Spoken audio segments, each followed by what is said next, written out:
Hello everyone, welcome to my YouTube channel Chaith edu circle. आज हम पढ़ेंगे एक बहुत इम्पॉर्टेंट टॉपिक इंटरनेशनल पॉलिटिक्स में।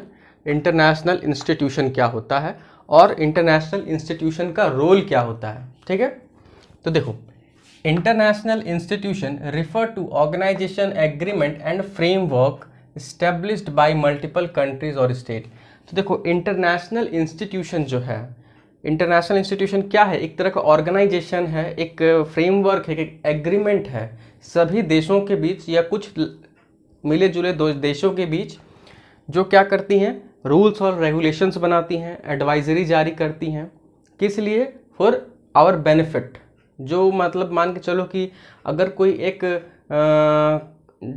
ग्रुप है, जैसे ब्रिक्स, क्या है? ये एक ग्रुप है, ब्राज़ील, इंडिया, रशिया, ये सब मिलके एक ग्रुप बनाया। इस तरह नेटो है, तो नेटो क्या है? एक 4-5 कंट्री मिलके ग्रुप बनाया गया है, सॉरी मीन्स 30+ कंट्रीज उसमें। तो उन लोग मिलके एक ग्रुप बनाया है। वो लोग क्या करेगा? रूल्स और रेगुलेशन बनाएगा, कैसे हम लोग के बीच में ट्रेड अच्छा हो, कैसे हम लोग के बीच में कॉपरेशन अच्छा हो, कैसे हम लोग के बीच में टूरिज्म अच्छा हो। तो ये क्या है? इंटरनेशनल इंस्टीट्यूशन है, जो कुछ कंट्रीज साथ में आती हैं, मिलती हैं, कुछ रूल्स एंड रेगुलेशन बनाती हैं, कुछ ऑर्गेनाइजेशन बनाती हैं, एग्रीमेंट करती हैं।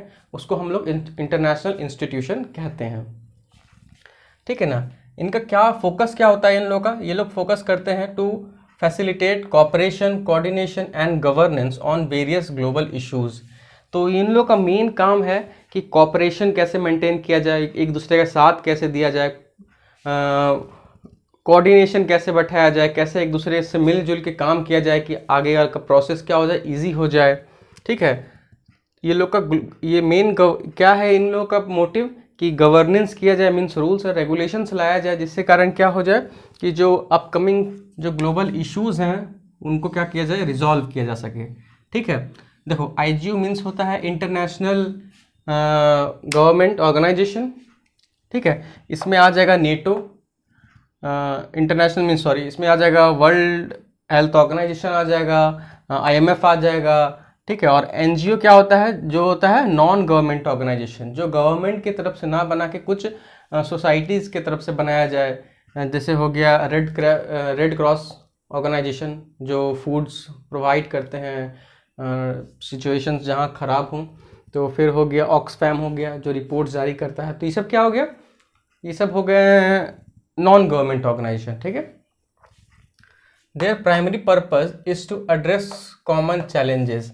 ये इंटरनेशनल इंस्टीट्यूशन का प्राइमरी पर्पस होता है कि ये लोग क्या कर सकें, चैलेंज को, जो चैलेंजेस हैं उनको फेस कर, उनको क्या करना, उनका सॉल्यूशन निकाला जा सके। ठीक है, roles of international institution. International institutions का अब रोल क्या है, हम लोग वो पढ़ने जा रहे हैं। ठीक है, पहला है peace and security. International institution like UN, NATO, African Union work to maintain peace, prevent conflict and facilitate conflicts resolution through diplomatic means peacekeeping operations. तो देखो, पहला रोल बात करें हम लोग क्या है इंटरनेशनल इंस्टीट्यूशन का, तो पहला है पीस एंड स्टेबिलिटी। अगर कुछ देश है वो एक साथ आया है, एक साथ मान के चलो 10-20 कंट्रीज एक साथ मिल के आए, तो उन लोगों का क्या फोकस होना चाहिए? लड़ाई करने तो आएंगे नहीं।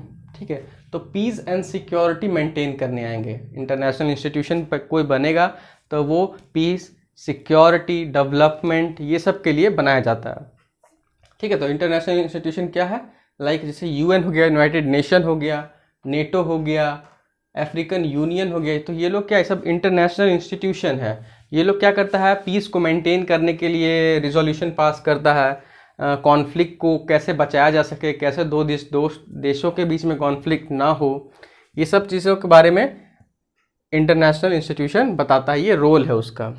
ठीक है, और कैसे करता है ये लोग? तो डिप्लोमेटिक मीन्स अब देखो, कहीं दो देशों के बीच में लड़ाई हो रही है, तो उस लड़ाई को अगर ख़त्म करना है तो तरीका तो बहुत सारा है।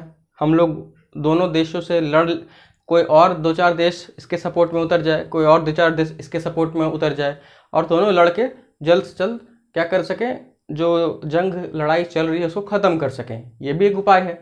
पर हम लोग ऐसा नहीं करेंगे। क्या करेंगे हम लोग इसके बजाय?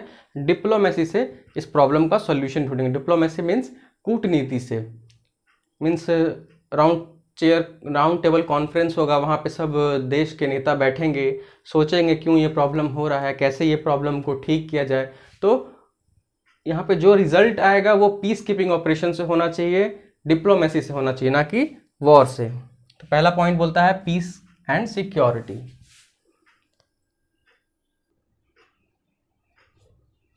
देखो सेकंड पॉइंट है global economy. Institutions such as World Bank, IMF, WTO play a crucial role in promoting economic stability, providing financial assistance to country in need। तो देखो ये जो इंटरनेशनल इंस्टीट्यूशन है, पीस कीपिंग तो इनका काम है ही, पीस को, शांति को स्थापित करना इनका काम तो है ही, पर साथ ही साथ देखो अगर किसी जगह पे शांति नहीं है, उसके पीछे क्या कारण हो सकता है, ज़रा सोचो। हो सकता है वहाँ पे रिसोर्स ना हो, पहला कारण। दूसरा हो सकता है कि वहाँ पे लोगों के हाथ में पैसा ना हो, जिसके कारण वॉर हो रहा हो। तो बहुत सारा मल्टीपल्स रीज़न है। तो इंटरनेशनल इंस्टीट्यूशन ये जो है ये ओवरऑल काम करता है कि किसी भी रीजन में वहाँ पे क्या हो सके, पीस इस्टेब्लिश हो सके, शांति, लोग रह सके, जी सके। तो उसके लिए दूसरा पॉइंट बोलता है क्या, सब पॉइंट इंटर रिलेटेड है एक दूसरे से। ग्लोबल इकोनॉमी पे तो इंस्टीट्यूशन जो है, जैसे वर्ल्ड बैंक हो गया, इंटरनेशनल मॉनेटरी फंड हो गया, वर्ल्ड ट्रेड ऑर्गेनाइजेशन हो गया, तो ये लोग का क्या काम है? ये लोग काम है कि जितना भी ओवरऑल सब कंट्रीज़ के बीच में फाइनेंशियल एक्टिविटीज़ जो हो रहा है उसको अच्छे से परफॉर्म हो सके, उसमें कोई घोटाला ना हो सके। तो ये सब इनका काम है। इनका ये लोग जो है ये फाइनेंशियल असिस्टेंस प्रोवाइड करते हैं उन देशों को जिसके पास अभी फाइनेंशियल क्राइसिस चल रहा हो। ये लोग इकोनॉमिक स्टेबिलिटी प्रोवाइड करते हैं किसी भी देश में। एक एग्जांपल से मैं समझाऊं तो अभी सिचुएशन देख लो पाकिस्तान का, श्रीलंका का। तो ये लोग का अभी क्या हो रहा है, फाइनेंशियल स्टेबिलिटी नहीं है देश में, बहुत जो फॉरेन रिजर्व है वो घट चुका है। तो फॉरेन रिजर्व घट जाएगा तो ये लोग बाहर से आटा, चावल, फिर तेल वगैरह हो गया, फॉसिल फ्यूल जो हो गया, वो सब नहीं मंगा पाएंगे। तो इनके देश में क्या हो जाएगा, इनस्टेबिलिटी क्रिएट हो जाएगा। तो ये जो वर्ल्ड बैंक हो गया, IMF हो गया, ये लोग क्या करते हैं कि कुछ बहुत कम % ऑफ रेट पे इन लोगों को लोन देते हैं कि आप लोग लोन लो और अपना कंडीशन को सही करो। जिस दिन आपका कंडीशन सही हो जाए उस दिन क्या करो, लोन को वापस कर दो। ठीक है, तो ये बहुत इम्पॉर्टेंट रोल प्ले करता है इंटरनेशनल इंस्टीट्यूशंस ग्लोबल इकोनॉमी के स्टेबिलिटी के लिए। ठीक है, देखो थर्ड पॉइंट है ह्यूमन राइट्स। तो देखो ह्यूमन राइट्स पे भी इंटरनेशनल इंस्टीट्यूशन का बहुत जोर है, बहुत एम्फसाइज करता है इंटरनेशनल ऑर्गेनाइजेशंस। तो organizations like United Nation Human Rights Council, UNHRC जो है वर्क करता है to promote and protect human rights worldwide, monitor violence and advocate for justice. तो जो हो देखो ये जो United Nation Human Rights Council है तो इसका मेन फोकस क्या होता है कि जितना भी कंट्रीज़ है वर्ल्ड वाइड, जितने भी लोग हैं उन लोगों के पास, सबके पास अपना एक ह्यूमन राइट्स होता है। ठीक है, जिसका भी किसी सिचुएशन में भी उनका हनन ना हो सके, उनका ह्यूमन राइट्स को कोई भी गवर्नमेंट या कोई इंडिविजुअल क्या कर सके, हैम्पर ना कर सके। तो ये जो है इंटरनेशनल इंस्टीट्यूशन वो हर ह्यूमन राइट्स को प्रोटेक्ट करने का बात करता है। ठीक है, जस्टिस प्रोवाइड करता है ये। देखो फोर्थ पॉइंट बोलता है इन्वायरमेंट प्रोटेक्शन के बारे में। तो देखो इंटरनेशनल ऑर्गेनाइजेशंस जो हैं ये ह्यूमन राइट्स पे तो फोकस करते ही हैं, ग्लोबल इकोनॉमीज पे फोकस करते हैं, पीस और सिक्योरिटी पे फोकस करते हैं, बट इन लोगों का इन्वायरमेंट पे भी फोकस है। इन लोग इन्वायरमेंट पे के लिए भी रोल प्ले करते हैं। तो institution like United Nation environment programme, international governmental panel for climate change, तो ये दोनों क्या है, दो इंटरनेशनल इंस्टीट्यूशन हैं, UNEP, IPCC। तो ये लोग फोकस करता है इन्वायरमेंटल कंजर्वेशन, हमारे जो अगल बगल इन्वायरमेंट है जिसमें हम रह रहे हैं उसको कैसे कंजर्व कर सके, उसको कैसे बचा सके अपने मदर अर्थ को। ठीक है, बायोडाइवर्सिटी प्रोटेक्शन के बारे में बात करता है through research and policy initiative. तो ये लोग जो इंस्टीट्यूशन है, देखा होगा आपने कि बहुत बार ये सब इंस्टीट्यूशन है जैसे कि यूएनईपी हो गया, ये गाइडलाइंस जारी करते रहता है। अगर कोई देश में बहुत ज़्यादा रिसोर्स को निकालने के लिए पेड़ पौधे कट रहे हों, चाहे कुछ हो रहा हो, तो ये जो यूनाइटेड नेशन इन्वायरमेंट प्रोग्राम, ये लोग क्या करता है, एडवाइजरी जारी करेगा, आपको वार्न करेगा कि ये मत करो, ये इन्वायरमेंट के लिए सही नहीं है। तो इनका बहुत बड़ा रोल है किसके लिए, इन्वायरमेंट प्रोटेक्शन के लिए। ठीक है, तो अगर आप आंसर ये एग्ज़ाम में लिखेंगे तो ये 2 पॉइंट जैसे कि यूएनईपी, आईपीसीसी, ये आपको अपने आंसर में मेंशन करना है।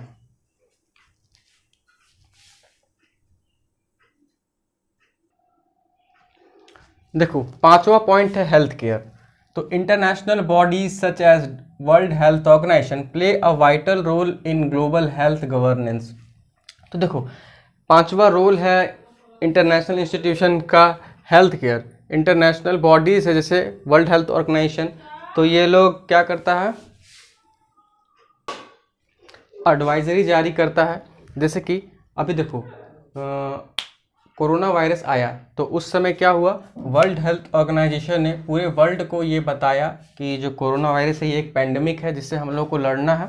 तो पूरा ग्लोबल जो हेल्थ था उसको किसने कंट्रोल किया था, वर्ल्ड हेल्थ ऑर्गेनाइजेशन ने। ठीक है, तो ये वर्ल्ड हेल्थ ऑर्गेनाइजेशन ये लोग क्या करते हैं, बहुत इफ़ेक्टिव रोल प्ले करते हैं ग्लोबल हेल्थ केयर में। ठीक है, तो जैसे कि पैंडमिक आया तो हमें कैसे पता चला कि ये पैंडमिक बहुत ख़तरनाक है, इससे हमारी जान भी जा सकती है। तो ये जो वर्ल्ड हेल्थ ऑर्गेनाइजेशन है उन्होंने एडवाइजरी जारी किया कि ये जो पैंडमिक है ये बहुत ख़तरनाक है, इससे हमारी जान भी जा सकती है। ठीक है, पैंडमिक रिस्पॉन्स, डिजीज़ प्रिवेंशन में ये लोग काम करते हैं, हेल्थ केयर इंफ्रास्ट्रक्चर डेवलपमेंट में ये लोग काम करते हैं, specially in crisis situation like pandemic और नेचुरल डिजास्टर। अगर पैंडमिक आता है, नेचुरल डिजास्टर आता है, तो ये लोग क्या, वर्ल्ड हेल्थ ऑर्गेनाइजेशन, ये लोग ग्लोबल लेवल पे हैं, पूरे वर्ल्ड में फैले हुए हैं। तो अगर कोई किसी एक मतलब कोई एक मान चलो बहुत बड़ा बीमारी किसी एक देश में निकला, तो उस बीमारी से दूसरे देशों को कैसे बचाया जाए। अब हर देश में जाके बोलना तो पॉसिबल नहीं है, पर ये जो वर्ल्ड हेल्थ ऑर्गेनाइजेशन, ये सब इंस्टीट्यूशन है, इन लोगों का जो ब्रांचेस है वो हर कंट्रीज़ में है। तो वो लोग एक ब्रांच से दूसरे ब्रांच ये इन्फॉर्मेशन को क्या कर सकते हैं, भेज सकते हैं दूसरे ब्रांच में कि ये जो डिजीज़ है बहुत ख़तरनाक है, आप लोगों को कैसे बचना है, आप लोग क्या प्रिवेंशन मेथड अपनाओगे। तो ये बहुत इंपॉर्टेंट रोल प्ले करता है। देखो 6वां पॉइंट है डेवलपमेंट असिस्टेंस। तो इंटरनेशनल इंस्टीट्यूशन जैसे UNDP, United Nation development programme जो है, वर्ल्ड बैंक हो गया, and various regional development banks जो हैं, ये लोग क्या करता है, प्रोवाइड करता है financial and technical assistance provide करता है to developing countries and provide SDGs means sustainable development goals. तो देखो बहुत सारे डेवलपिंग कंट्रीज़, हमारा देश इंडिया ही क्या है, एक डेवलपिंग कंट्री से, अभी इंडिया डेवलप हो रहा है। तो यहाँ पे जैसे यूनाइटेड नेशन डेवलपमेंट प्रोग्राम है, ये लोग क्या करता है कि अपना अपना मत देता है, अपना अपना पॉइंट ऑफ व्यू देता है कि कैसे एक देश जो है समृद्ध हो सके, कैसे डेवलप कर सके। ठीक है, सस्टेनेबल डेवलपमेंट गोल देता है कि जैसे कि आप जो है वो सस्टेनेबल वे में डेवलप करो, आपका देश जो है वो डेवलप तो करे पर किस कॉस्ट पे डेवलप करे। मीन्स अगर आप डेवलप कर गए और आपका हेल्थ केयर पूरा बिगड़ गया सिस्टम, किसी मान के चलो इतना इंडस्ट्रियल पॉल्यूशन हुआ कि आपका पूरा हेल्थ केयर सिस्टम बिगड़ गया, तो वो एक अच्छा कॉस्ट पे डेवलपमेंट नहीं हुआ। डेवलपमेंट उस कॉस्ट पे होना चाहिए जहाँ पे सस्टेनेबल डेवलपमेंट हो। मीन्स आज जिस जगह पे हम लोग रह रहे हैं, हम लोग भी अच्छे से रिसोर्स को यूज़ कर सकें और आने वाला जनरेशन जो है वो भी रिसोर्स को अच्छे से यूज़ कर सके। तो ये सब हम लोग का असिस्टेंस कौन प्रोवाइड करता है, इंटरनेशनल ऑर्गेनाइजेशन या इंटरनेशनल इंस्टीट्यूशंस, जैसे वर्ल्ड बैंक हो गया, यूनाइटेड नेशन डेवलपमेंट प्रोग्राम हो गया, वेरियस रीजनल डेवलपमेंट बैंक्स हो गए। ठीक है, पॉइंट नंबर 7 है ह्यूमैनिटेरियन एड।